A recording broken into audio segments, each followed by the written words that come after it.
We continue our coverage of MaddX 2025 here in Busan, South Korea.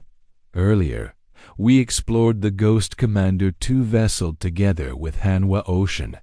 Now, we're moving on to Korean Air, a major defense company that designs and produces military aircraft for the Republic of Korea Armed Forces and for international customers. At the exhibition, Korean Air is showcasing the Ghost Commander 1 concept vessel, which was first revealed 2 years ago at MaddX.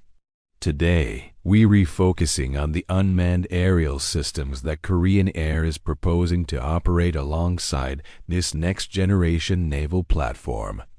To learn more, I'm joined by John.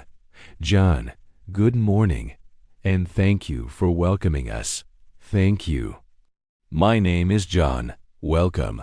You are presenting several unmanned aircraft systems designed to support the Ghost Commander vessel. Could you tell us more about these platforms, starting with the stealth-loyal Wingman?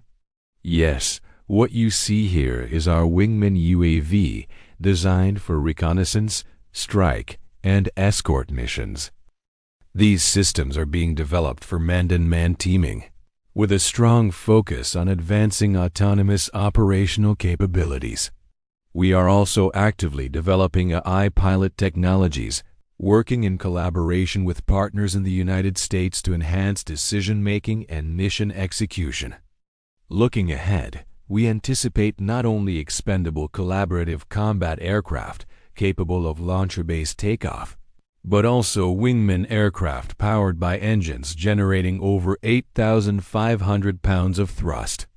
These systems are expected to operate from the Republic of Korea Navy's future aircraft carrier.